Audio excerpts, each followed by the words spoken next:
What Met Hotel? Yes, yeah, of course. Yeah, nice. Where you staying? What's the hotel? New Palace. That's in Playa Car Complex. The Mayaland Hotel and the Hacienda are like the hotel. Like you look like rebel? No, no, I mean. He pins us out of the crowd. No, but wait. You know that there are hotels, right? That people stay in those hotels, but they are, some of them very nice and very luxury, right? There's another one that they are not as luxury. Like for instance, there are some hotels, I can give you one name, it's called Las Velas. Las Velas Hotel, it has 543 suites. That's it. So if you're going to stay there, it's because you already paid a suite, okay? So it's not like, and there's another hotel that they give you a hotel room, or they give you a suite, or they give you presidential or whatever, right? No, but what I really mentioned about no, because Chichen Itza at night, 8 o'clock at night, it's a show, yeah.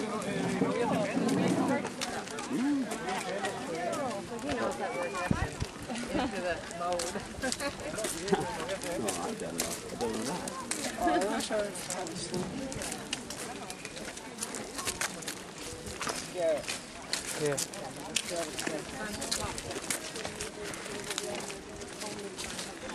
We come to the top, right? Like we come to the top, right? Only if your name is Bush, Obama, or Fox, or another name. Really? Really? You can? Only with those names. But Obama? Obama, of course. Yeah, and in case he comes, because I'm sure he will be here one day, right? Yeah. He probably might choose, I believe, right? Any day like today, he'll be around. And we all be here, and he will be around. Why did I mention it? Because the last time that group was right here, they closed this place. Oh, really? They mentioned to all the companies that tomorrow, right, these will be up until 1 o'clock. Whatever you have to do, you arrive after 1, right?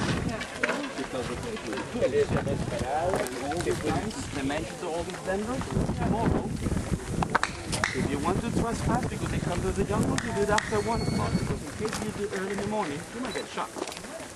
Because really, there was on the street, right? Yeah. Snipers. They were Black Hogs. Yeah, well, I don't know why they were guarding him so much, right? There might be a reason. So they just want to really take care. Okay, I need you guys over here in front of me, right? Like all of you, everybody here in front of me. No one on my back, so everyone in front. Because this is what we're gonna start with this particular building, right? Then we need to move around. And after we have moved enough around, you have seen kind of like enough of Chichen Itza, right? Is when you have your free time. That I will show you where to go. I will explain you how to get to those places, so you can see more than what you will see with me in the tour, right? Because the place is big. How big is big?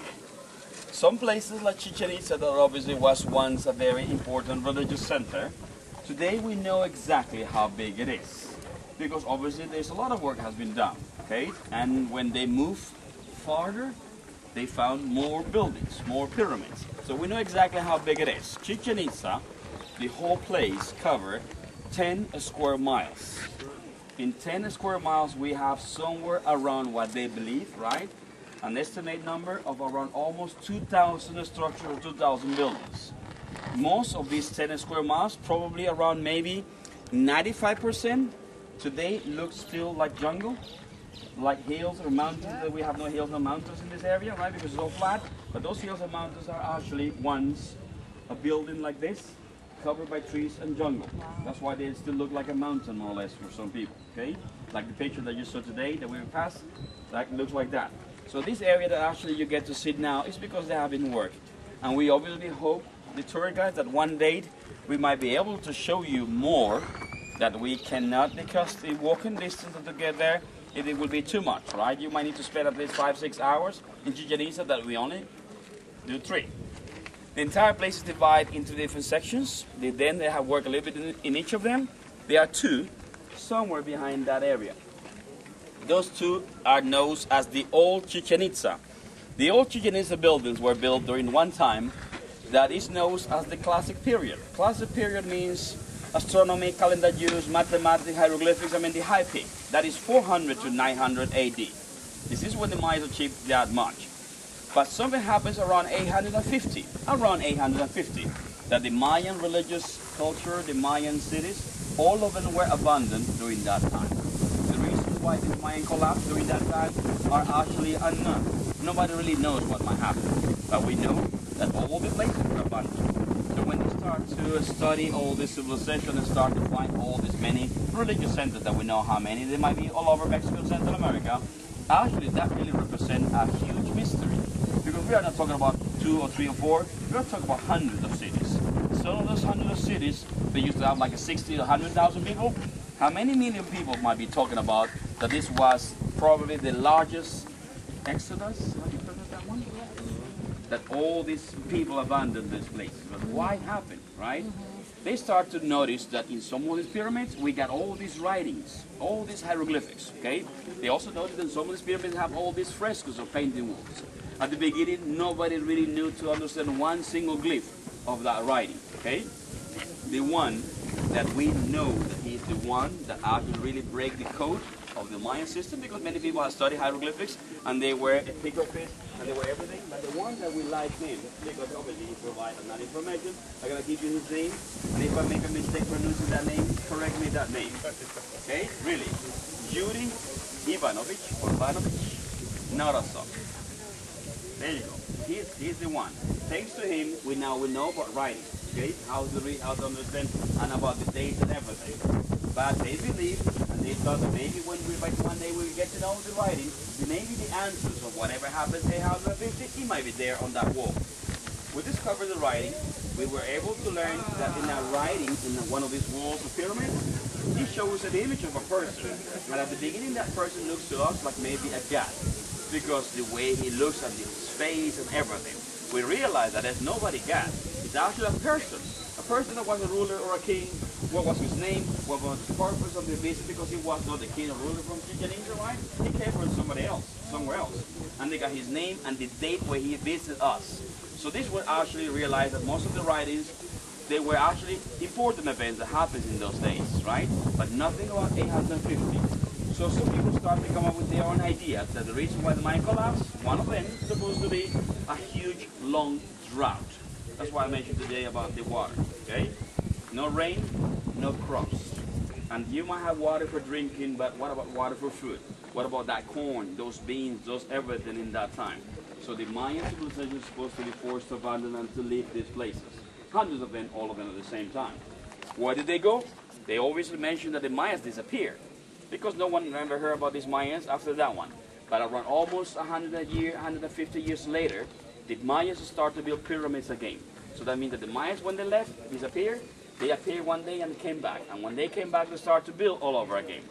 Hundreds of cities was built during a period with the name Post-Classic.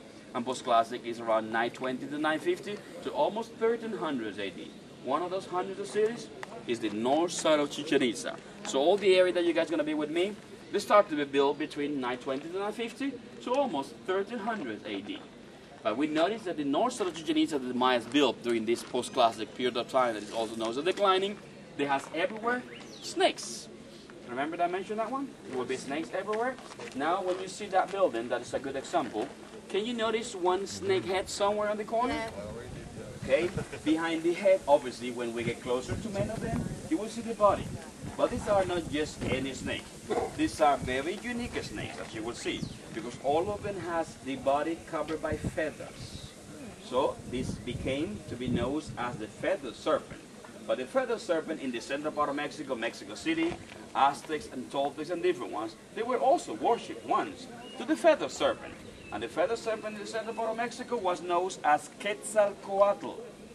The Mayas, in their own language, when this Quetzalcoatl arrived, they named Kukulkan. Quetzalcoatl and Kukulkan mean the same, and they both mean feather serpent. Then we start to realize that Chichen Itza, that's supposed to be Maya, is not just Maya. Chichen Itza is Maya and Toltec. because these people are worshipping the Quetzalcoatl or the Kukulkan, the feather serpent. Then we also start to discover that Chichen Itza, that it was not Maya, as it start to be Mayan Toltecs. You will see with me a lot of these figures in reclining position. They're holding a little plate on their belly. These figures were used in this